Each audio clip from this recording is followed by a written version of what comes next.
Hi this is Padma and welcome to my channel taste of India. నేను ఈరోజు రవ్వ పెసరపప్పుతో రవ్వ పొంగలి తయారు చేస్తున్నాను. స్వీట్ రవ్వ పొంగలి. దీనికోసము ఒక హాఫ్ కప్ ఏమో పెసరపప్పును తీసేసుకుని దాన్ని చక్కగా కడిగేసుకుని కొంచెం నీటిని వేసేసుకుని చక్కగా ఒక 30 minutes నానబెట్టుకోవాలి.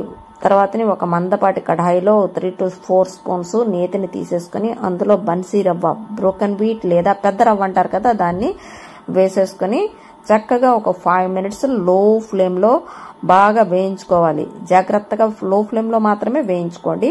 దాని తర్వాతని ముందుగా నానబెట్టుకున్న ఈ పెసరపప్పు ఉంది కదా, దాన్ని కూడా డ్రైన్ చేసేసి దలియాతో పాటు వేపుకోవాలి. లో ఫ్లేమ్ లోనే దాన్ని కూడా మరొక 5 to 10 minutes రెండింటిని ఒక 10 to 15 minutes లో ఫ్లేమ్ లో నిదానంగా వేయించుకోవాలి. దాని తర్వాతని 5 cups కాస్త వేడి నీటిని ఇందులో వేసుకొని ఉడికించుకోవాలన్నమాట. 5 cups అంటే 500 ml అనమాట. 1 cup దలియా, హాఫ్ కప్ పెసరపప్పుకి 500 ml, అదే 5 cups నీరు పడుతుంది. దాని తర్వాత కాస్త ఉప్పుని వేసేసుకొని కలిపేసుకొని ఒక 20 minutes లో ఫ్లేమ్ లో ఉడికించుకోవాలి.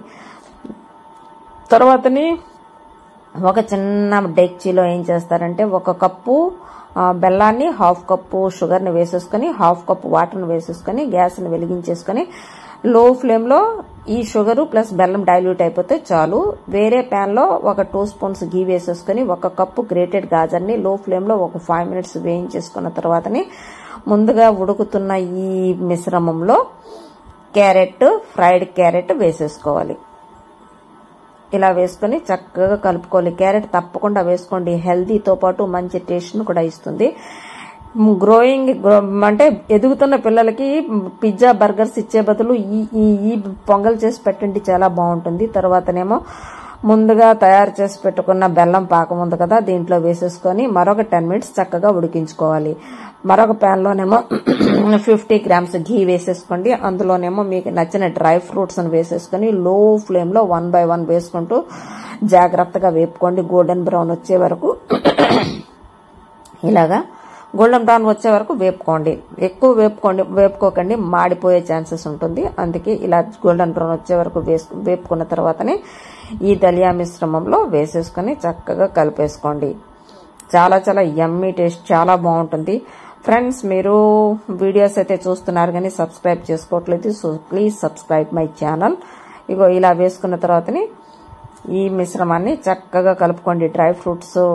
ఫ్రైడ్ డ్రై ఫ్రూట్స్ ని అలా వేయించుకొని చక్కగా కలుపుకున్న తర్వాత తప్పకుండా ఒక హాఫ్ కప్ టు 1 cup మీరు కొబ్బరి కూరను కూడా వేసుకోండి. చక్కగా చాలా బాగుంటుంది, మంచి టేస్ట్, మంచి ఎరోమా, చాలా బాగుంటుంది. ఒక హాఫ్ స్పూన్ ఏమో ఫైనల్ గా ఇలాచీ పౌడర్ను వేసేసుకుని మరొకసారి చక్కగా కలయబెట్టేసుకుని మూత పెట్టేసుకుని స్విచ్ ఆఫ్ చేసేయండి. స్విచ్ ఆఫ్ చేసి ఒక 10 minutes అలా వదిలేయండి. కన్సిస్టెన్సీ ఇలాగ జారుడు కన్సిస్టెన్సీ ఉండాలన్నమాట. దాని తర్వాతని ఇప్పుడు బౌల్లో తీసేసుకుని సర్వ్ చేసుకుని తినేయడమేను.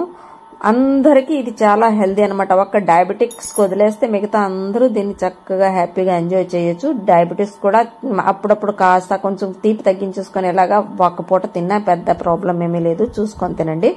గ్రోయింగ్ చిల్డ్రన్ కి అయితే పిజ్జా, బర్గర్ లాంటివి ఇచ్చేదానికన్నా ఇలాంటి హెల్దీ ఫుడ్ పెట్టండి, చాలా బాగుంటుంది. మెదడుకి మంచి పదునిస్తుంది. చాలా చాలా healthy food, yummy and delicious mouth watering food. So must try this recipe.